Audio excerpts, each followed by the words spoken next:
study, and play come together on a Windows 11 PC. And for a limited time, college students get The best of both worlds. Get the Unreal College Deal. Everything you need to study and play with select Windows 11 PCs. Eligible students get a year of Microsoft 365 Premium and a year of Xbox Game Pass Ultimate with a custom color Xbox wireless controller. Learn more at windows.com/student offer. While supplies last. Ends June 30th. Terms at aka.ms/collegepc.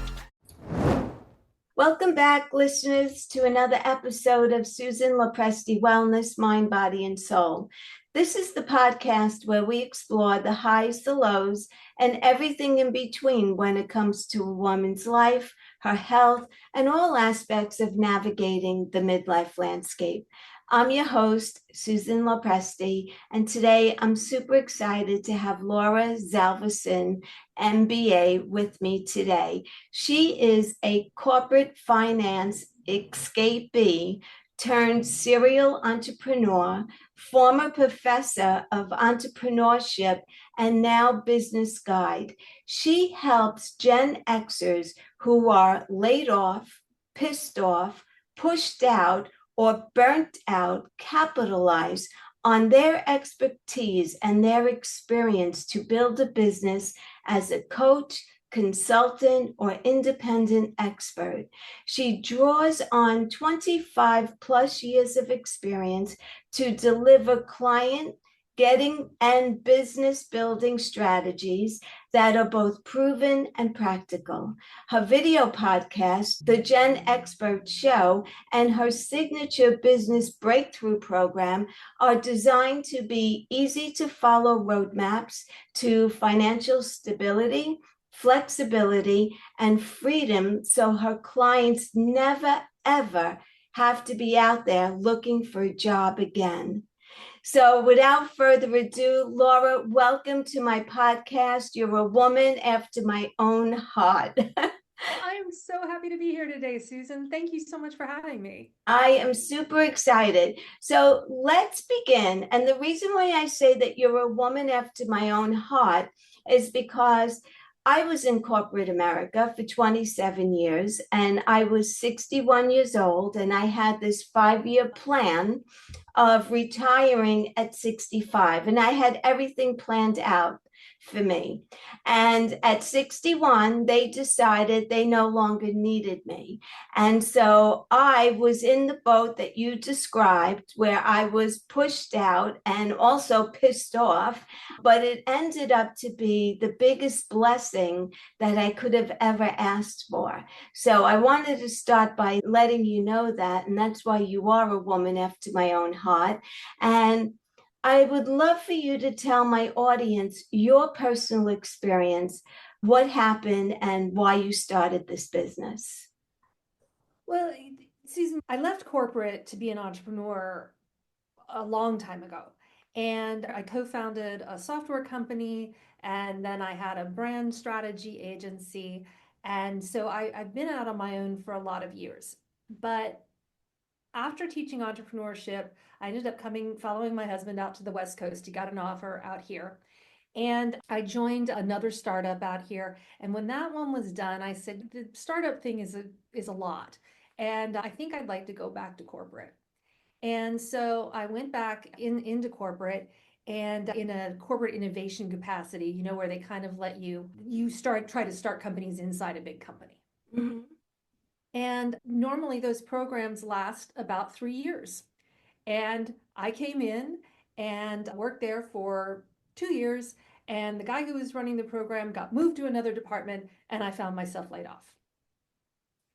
And so I was lucky enough to have the experience of starting my own company before. So I had confidence that I could do it again, but I wasn't exactly sure what I wanted to do. And this was right about the time of the pandemic. And what happened is I joined an entrepreneurial community, and I started seeing all these women who had stories really similar to yours. And Susan, I wish I could tell you that it's an isolated incident, that never happens, but it happens all the time. And it's horrible because all these women like you have incredible experience and all this talent that we're basically taking out of circulation unless we find ways to help women sort of let go of the corporate path and start these companies on their own. So when I looked around, I saw a lot of women who wanted to start their own companies. They had a lot to offer, but starting your own business is a skill set really, it's pretty unique. It's a skill set on its own that you're unlikely to learn if you have a lot of corporate experience. But that's a skill set that I happen to have. And so I thought, could I somehow offer this knowledge to women to help them build their own companies so they could take back control over their career and over their financial opportunity and over their time. So that's sort of the story of how the business that I have now came to be. Right. So you're helping women who have lost their jobs, more or less, who are now looking to do something on their own. And it's not always a layoff. A lot of times corporations are sneaky, right? They don't want to get involved with, severance or whatever. So I've talked to a lot of women who have just been pushed out.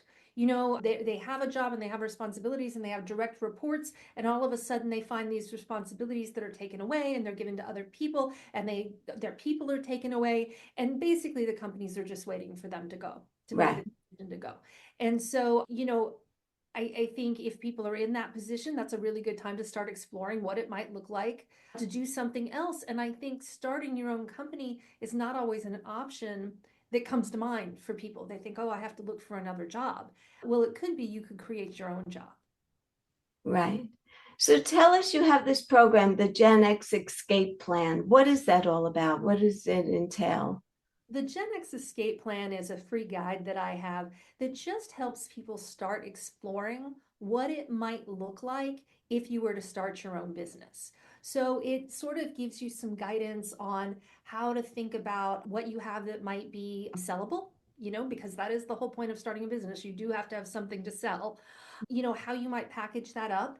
And then it has some, a program in there that will help you test your idea and find out whether or not there's a business there. Because that's something that I think a lot of times people say, okay, I'm going to start my own business, but they haven't really tested whether or not there's a market for that, whether or not there's people who are willing to buy. So I think to get out in front of that, it's really important to test your ideas up front. It'll save you a lot of time on the back end. Right. And then the final part that I talk about in it is how to basically create a success squad. For people who are used to going into the office every day, there's a level of friendship and camaraderie and having colleagues that just doesn't happen when you're working on your own. And I think a lot of women, especially, are surprised at how lonely it can be having your own business, because that doesn't get talked about that often.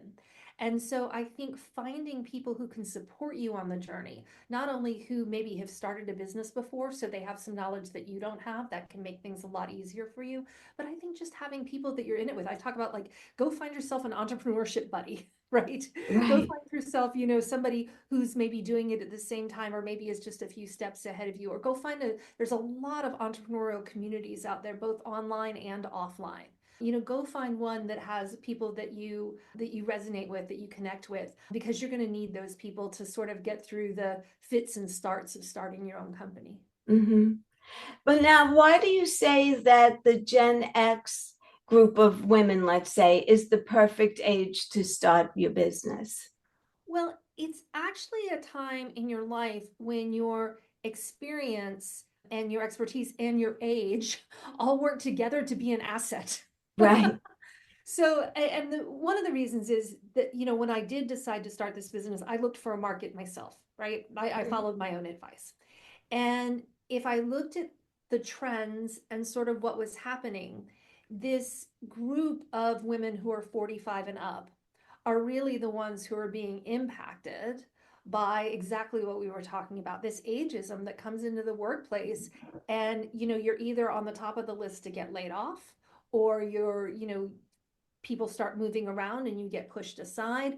Or, for some women, it's just that what they're doing kind of loses meaning. Sort of when you get to that 45, 50 age, you start to reevaluate, what am I doing all day long?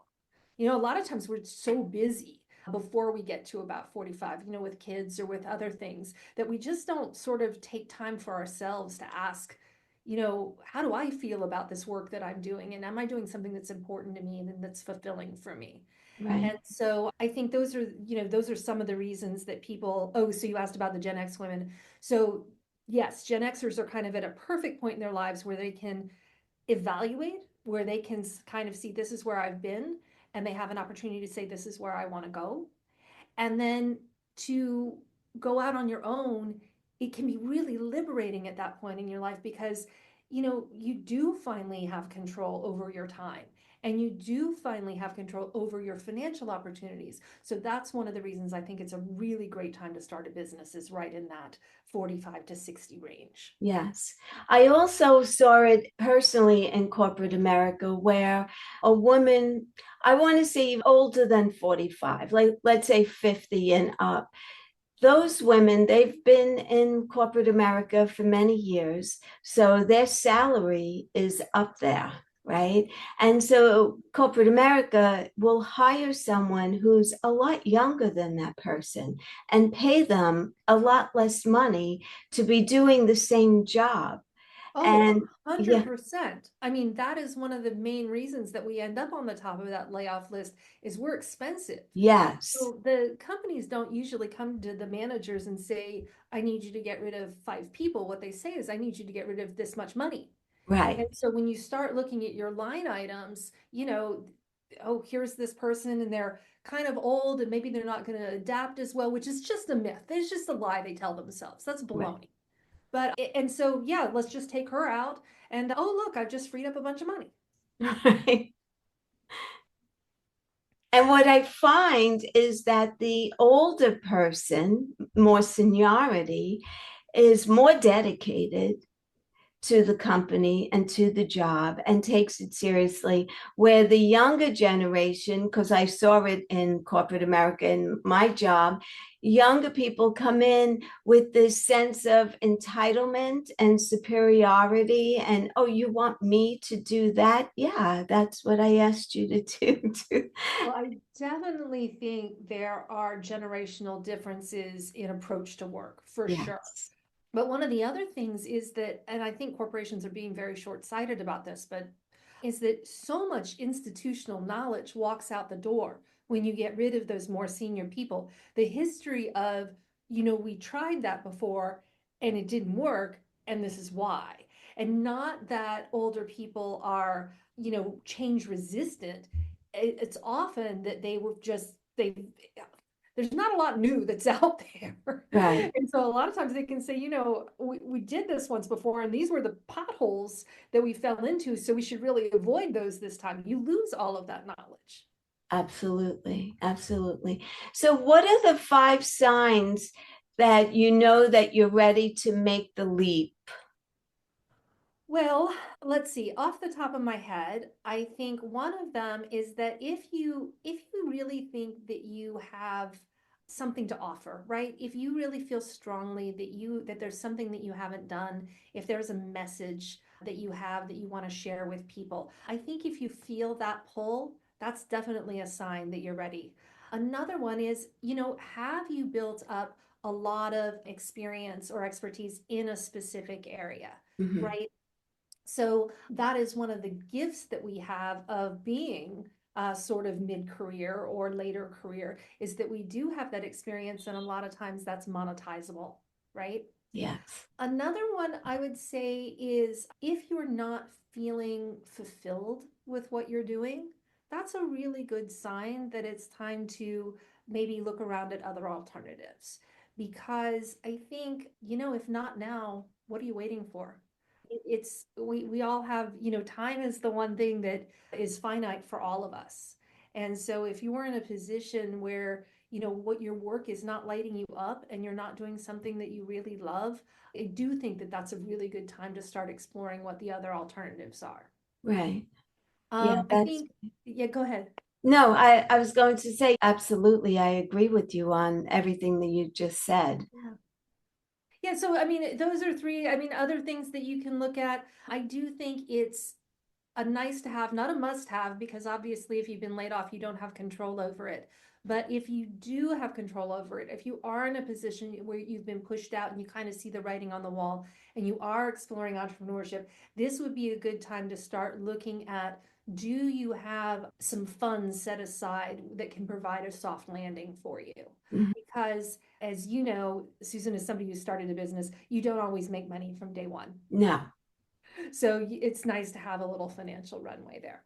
Absolutely. Well, one of the biggest blessings that I got from being laid off was I got 14 months of severance pay. And that really helped me to start working on my business and not feeling pressured that, I needed to make a living right away. So I had 14 months to really get myself situated and just take it from there. But not everyone is that lucky. It's true. And but I do think that, that's a message that we need to put out there, is that when you start your own business, it does take a while to start generating sometimes any money. And that in the beginning, it's very normal for your revenue to be up and down and up and down and up and down. Yeah. And so kind of going into that with your eyes open can be really useful when you're planning to make a move like that and start your own business. Right. The other thing I feel is that a lot of people who want to start a business and are probably very qualified for what it is that they want to do, but they're unsure of themselves. And they're saying to themselves, but what if I'm not qualified? How could I possibly be an expert? What do you tell someone who comes to you and is looking for coaching, but they're not confident in their own abilities, even though they were doing a job, let's say, for many years, but now they're out on their own? How do you handle that with a client? Well, entrepreneurship is a whole new world, and it can be scary. But I think that the same things that, imposter syndrome is a term that's used a lot. Yes. And I think it's real. And I think it's real, especially for women and especially sort of when you're trying to do something that you've never done before. It's really just your brain putting up roadblocks in front of you because your brain's trying to keep you safe, right? Mm-hmm. That core part of your brain is saying, this is scary. We haven't done this before. So I'm going to throw up a whole lot of roadblocks that aren't necessarily true to try to get you to keep you safe. And I think some of that is because of the way we define failure. People are so afraid that something's not going to work. And so that's the reason I think for a lot of the uncertainty or the not feeling like we're ready or not feeling like we're good enough. And I promise you that if you have 25 years of experience doing something, you are ready and you are good enough. And so I think the ways around this are, first of all, you have to get introspective and you have to ask yourself, is this really true? Is the stuff that my mind is putting up in front of me, all these roadblocks, are these really true? Or maybe I'm just constructing this as kind of a protective barrier. And then I think the second thing, and this is the advice I give people that I think is actionable, is what is an experiment that you can do, a small experiment, Mm-hmm. see if it will work. So you don't necessarily always have to, leap off the tallest diving board, Right. right? We can maybe start in the kiddie pool. Is there a way to put your toes in the water where we could learn something? Because I think that learning is like the most important, like measurable element when you're just starting out. It's not success or failure. It's not did this work or did this not work. It's what did I learn? Because entrepreneurship is really a series of experiments. And you Yes. kind of have to approach it a little bit like a scientist and say, I'm going to set up an experiment. I'm going to put this thing out there, and people are either going to say yes or no. And so then I'm going to say, okay, well, they didn't like this, but they did like this. So I'm going to do the thing they liked a little bit more and a little bit more and a little bit more. And that's why I say that like the measure of whether or not you're moving forward is actually in the very beginning all about how much are you learning. Right. So you have this three-step roadmap to creating your coaching or your consulting business. And it's find your focus, test your idea, and talk to people who you want to be your client. So can you elaborate on that a little bit? Yeah, absolutely. So finding your focus is all about deciding what problem you solve, who you solve it for, and why is it important to them to solve the problem.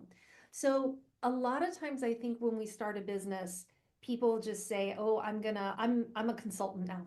I'm a coach now, and I'll take any client." And well, yeah, I mean, because that's very logical, right?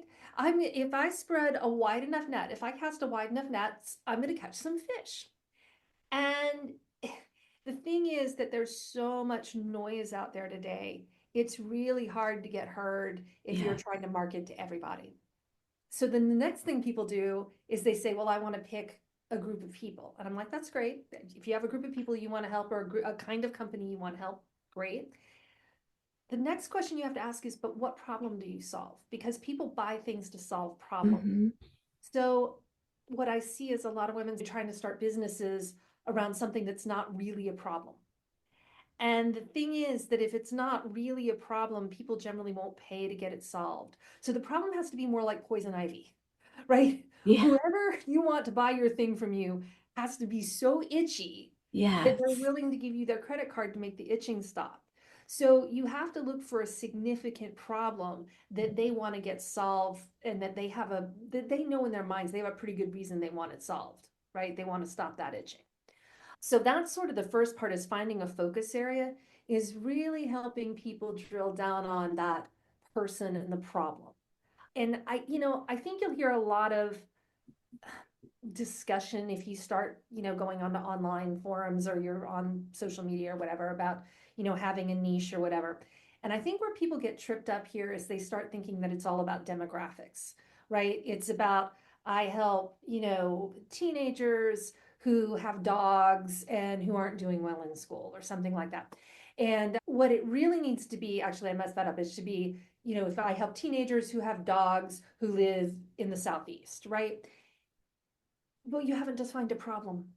So until you put the person and the problem together, Right. that's a better way of looking at it. And that's why I usually call it a focus area instead of a niche. Right. And then in terms of getting to that problem, what I really recommend you do is go out and actually have a conversation with the people that you want to work with, and make sure you understand how much of a poison ivy problem that we're talking about. And it's really, really hard to do that without having a conversation. And I know that there's people who are saying, yes, but I can just talk to ChatGPT. And actually, I do think you can get a great start in your thinking about it by talking to ChatGPT. But what ChatGPT can't give you is an emotional response. Absolutely. And when you start talking to people and you're trying to understand what their challenges are, or companies, right? If you're starting to, again, because you're still selling to a person, right? There's a person inside the company that's going to buy from you if you're going to be a consultant. Mm-hmm. So as you talk to these people about what problem you're solving for them, it gets easier to identify where the urgent problems are if you actually talk to them, because they're going to get a little bit emotional about it. They'll start talking faster, they'll get animated, they will talk about it more than other topics. And so you will start to get a read of not only how important the problem is to them, but also what the language that they use to talk about their problem.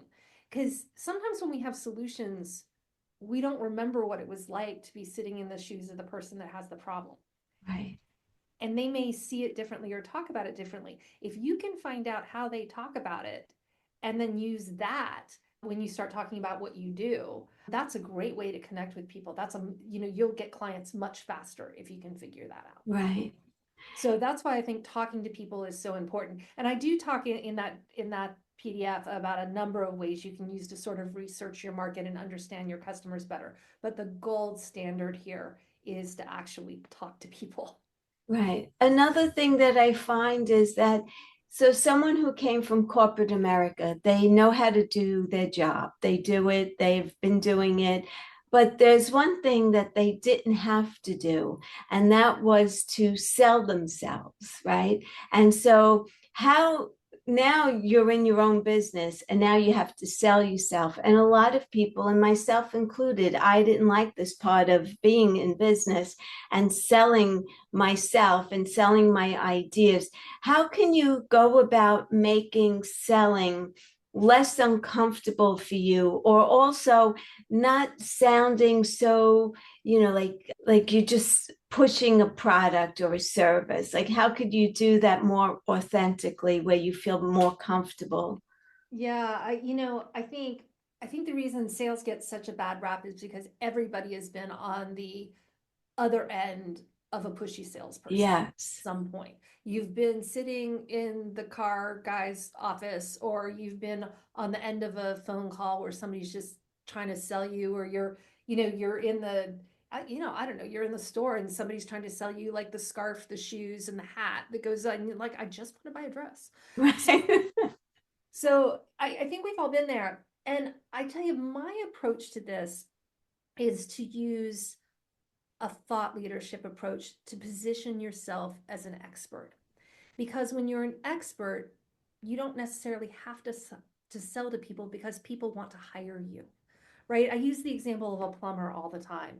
That if I've got a big leak in my kitchen, when I call the plumber, I don't necessarily quiz him on like everything that I need to know about the plumber. I don't wait. I don't like go back and talk to people about it. I just hire the plumber because he's an expert and I know he can solve my problem of the Mhm. water that's gushing on the floor. Right. So, what I say to people who are in business for themselves, think about your focus area and think about how you solve that problem. Remember, we started by talking about problems. Everybody, and this is another great reason why people who are sort of midlife are makes this is such a good time to start a business, because you actually have an approach for solving problems. You've done it enough that you can say, yeah, actually, when I help people do this, the first thing we usually do is this, and the second thing we usually do is this, and the third thing we usually do is this. And that actually makes you an expert, Yes. because it is a unique approach for solving a problem. And so what you can do, and by the way, I think a lot of people will say, oh no, every situation is different. I do it differently every time. I promise you, you have a process. You have an approach. If you've been doing it for 20, 25 years, you actually have an approach. Maybe you just haven't articulated it yet. Hmm. But that's one of the things I help women with when they work with me, is how do we articulate that process? How do we put a name to it? And then how do we talk about it in our content? So blogs, podcasts, newsletters, right? Yes. Because when you talk about your unique approach to solving problems, that actually gives you a lot of credibility and helps position you as an expert. And so if people are coming to you for your expertise, it's not so much like selling. They're already ready to hire you because they recognize that you're knowledgeable and that you're credible and you already have that know, like, trust. Right. Great advice. Great advice. And so they're actually not selling, they're helping, and they need to look at it from that perspective. Absolutely. Yeah. So how do you intentionally design a business around real life needs? What does that look like? Well, I think a lot of times, if you are starting your own business, you have a real opportunity to define success for yourself. And that means, and again, if you're out there on social media, there is a lot of noise about Yes. needing to build $1 million business, needing to, do all of these grand things.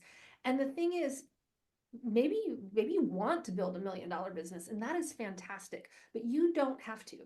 You can build whatever level business that you want, because honestly, when you start looking at building businesses that do $1 million plus in revenue, what we're really talking about is hiring people and managing a team.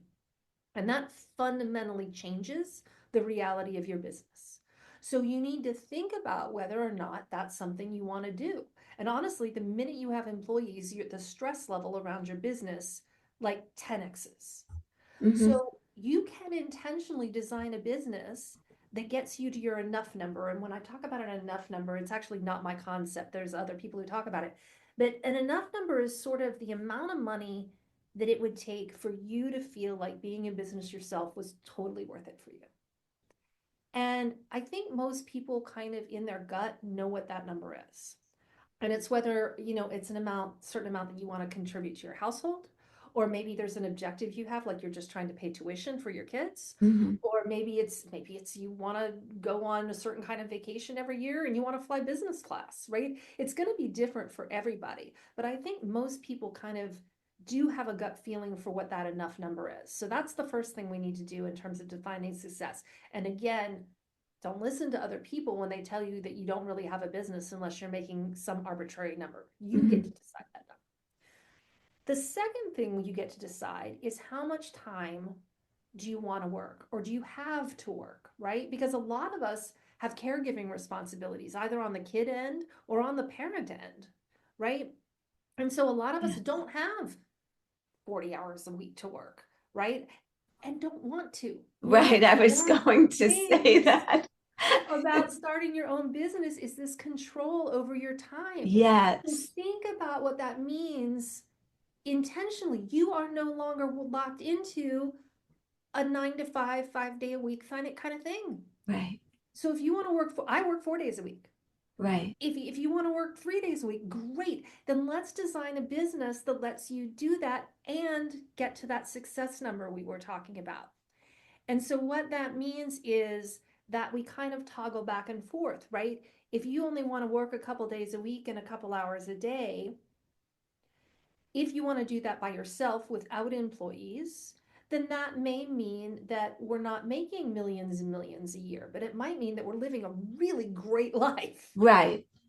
Right. And if you do want to you do want to design a business that gets you to $1 million a year, then let's look at the kinds of things that you would need to sell and what you would need to charge for those to get to a number that looks like that and how many employees that might I take. was just going to say that would involve more employees, Almost which makes always. it, yeah, now you're complicating things a little bit, right? It really does. In terms of that time and that freedom, Yeah. employees will absolutely change the math on that in terms of not only the stress that you have around making payroll, right? Because you're responsible for somebody else's rent and groceries and everything else, right? But also the time you have to spend managing people. I think people think, oh, I'm going to hire this person and they're just going to take all this stuff off my plate.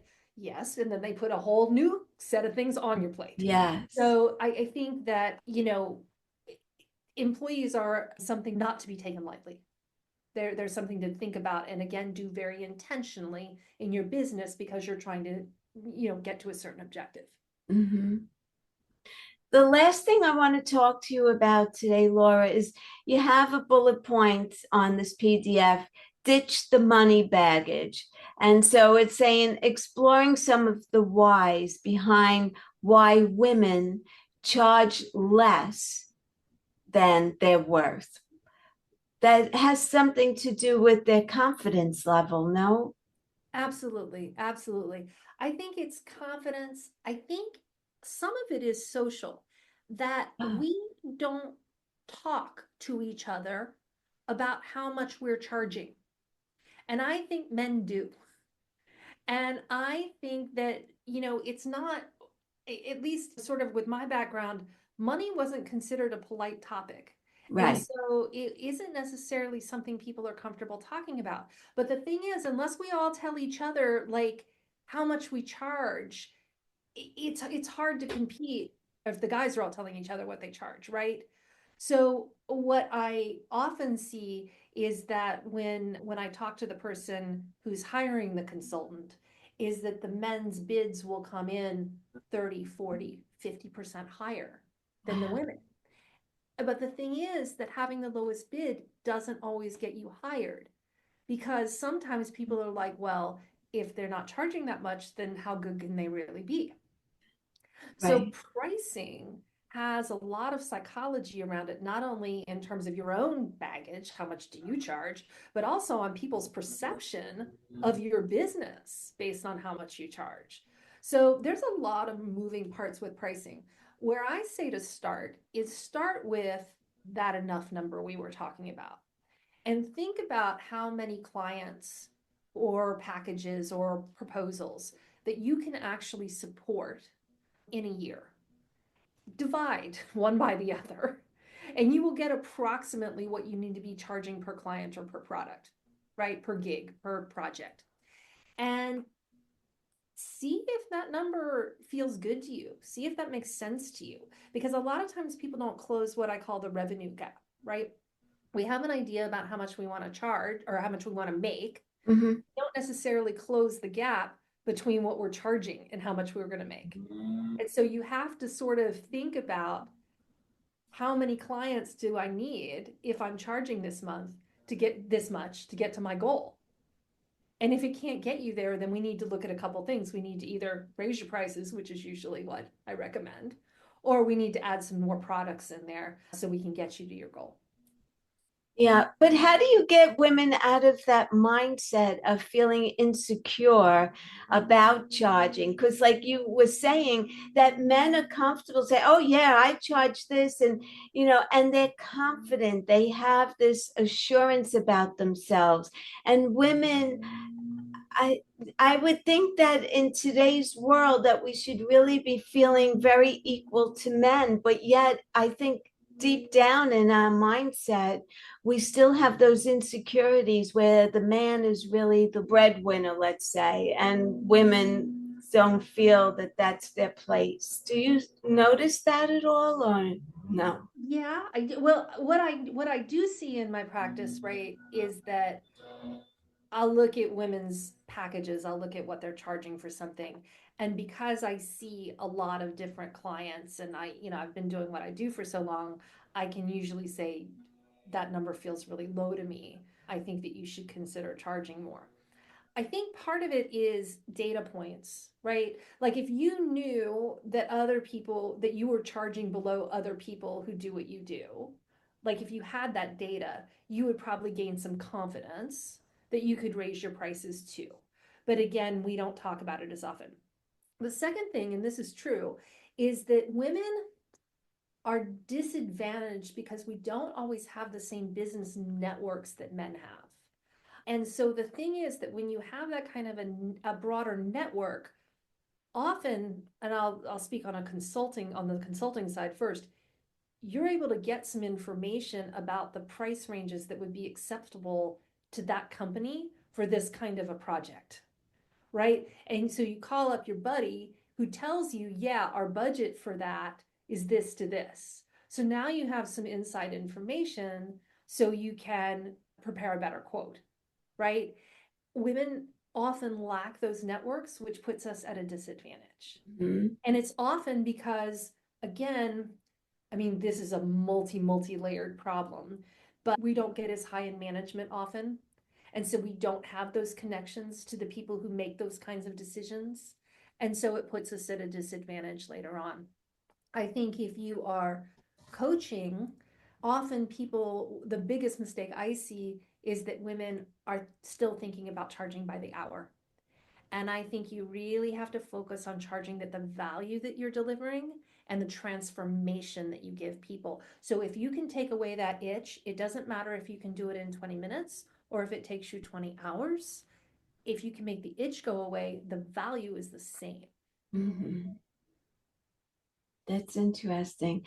Now, in my business as a health coach on social media, they're a dime a dozen. There's so many out there.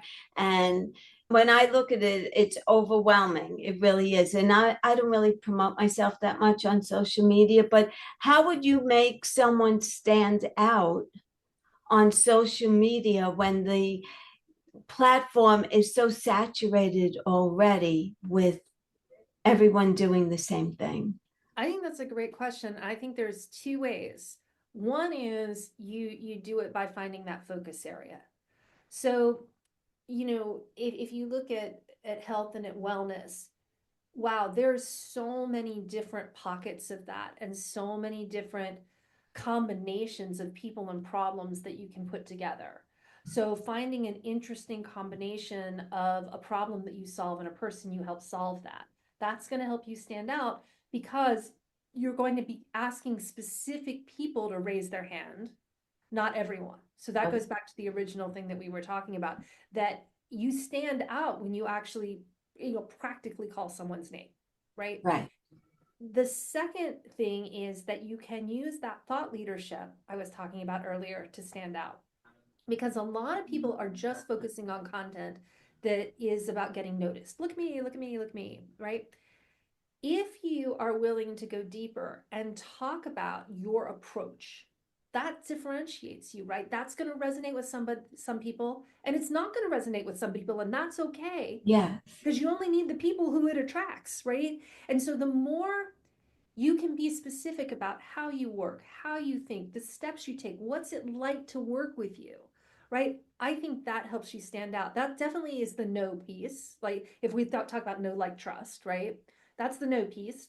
The trust piece is, can you give people exercises or tips or tricks that they can try and get a quick win, right? That work, right? That automatically gives you some credibility. Yeah. Can you share testimonials? Can you share case studies? Because that helps people trust you. And then can you do things like we're doing right now, which is, by me being a guest on your program, you're basically telling people you trust me enough to talk to me. And so that actually is a big help in terms of gaining credibility and trust, is collaborating with other people. Absolutely. And then the like piece, that last one, your personality is going to come through if you start talking about what you do and how you help people. It's going to come through.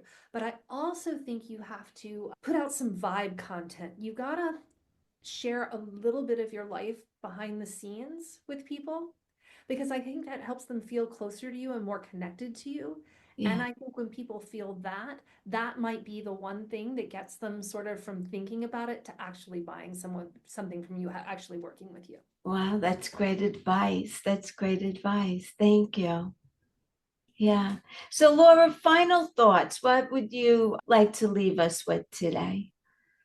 I would love to say that if you are thinking about exploring entrepreneurship and starting your own business, I recommend that you don't just do it all in one leap. That you do act on that little kernel of something that you've been thinking about, that you've always wanted to do. I would recommend that you download the PDF, Yes. the Gen X Escape Plan, even if you're not a Gen Xer, because it will give you the steps that you can walk through to sort of take some of the risk out of making that kind of a change. So yes, entrepreneurship is always risky, but we can make it a calculated risk.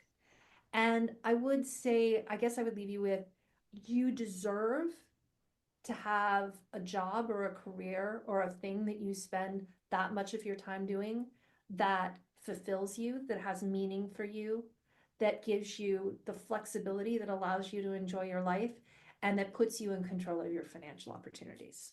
I love that. Are you taking on new clients? I am. And I have a 3-month program that's called Business Breakthrough. And if you're interested in that, again, if you download that PDF, it'll give you all the information about how to get on a call with me, and I would be more than happy to give you all the details.